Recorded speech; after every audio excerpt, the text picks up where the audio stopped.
Hello everyone, and welcome to the next part in our modeling our character Sven in Maya. In this one, we're going to focus on picking up where we left off, and we're going to talk about doing the legs and the boots.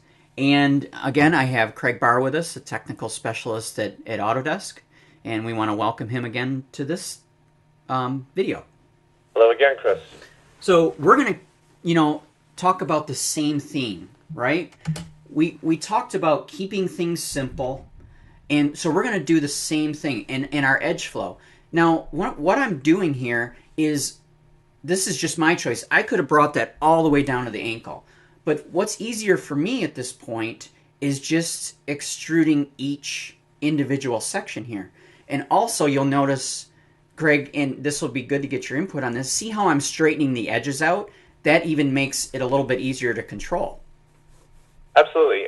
So what you're doing there is great for quickly blocking and building up a mesh here, and then you're adjusting your edge loops as you go to kind of scale to your image plane there, your reference image, and that's great. And then keeping, as you said, you were keeping your edge loops straight for the time being, just to be able to manage, and that's a great idea for roughing in this mesh like you're doing right now on the leg.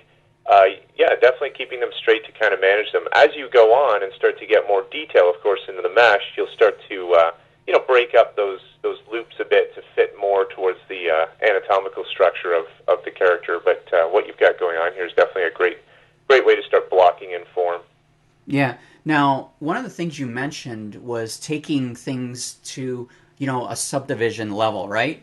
And, you've been working on Mudbox for a long time, and so you have a lot of experience around that.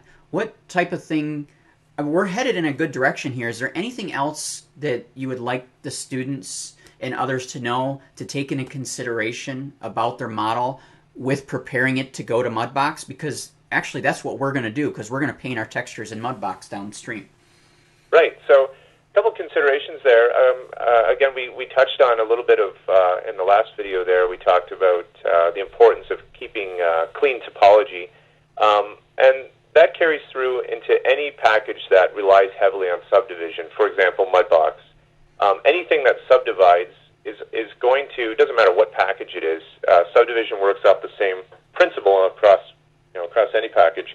The cleaner the mesh, the better the subdivision you're going to get. And what I mean by a clean mesh is you're using all quads here, and that's fantastic. That's going to subdivide nice and clean. If you keep your edge flow going, your edges spaced out, somewhat uniform throughout the model, you're going to get nice clean subdivision there across the surface, which is going to allow for continuity in your sculpting.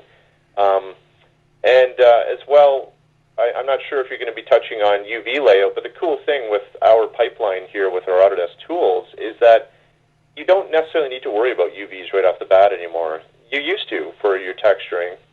You don't necessarily need to worry about that at all now right off the bat. In working with Mudbox, you can come back after you've done your sculpting and even your painting, because we have a UV-less workflow in Mudbox. So you can come back and address those issues back in Maya when you need them, or if you require UVs, depending on what your production pipeline is. And actually, I'm really glad you talked about UVs, because we are going to be talking about how UVs play into our character, and where we're going to focus on that is how Max and Maya can actually really streamline that workflow, and that's using the Entertainment Creation Suite. Interesting tool I use there, and maybe not a lot of people know, is that fill hole tool. So I just needed to fill the bottom of my foot, picked that whole edge loop and did a fill, and then I just sectioned up my, I split the rest of the vertices across as much as I can. I know I have a quad on the back there, and I can go back and fix that later, but you can see how quickly, I was able to model in this boot, and we're getting closer and closer to where we can then go back and start adding in all the rest of our edge loops so that we can finish our character and start moving towards texturing and animation. And as I start doing that next section of adding in the extra detail, that's also where I'm going to start looking at, how this character is going to deform. And so, Craig, we thank you for being part of this. And Craig's going to be back in some of our future videos coming up.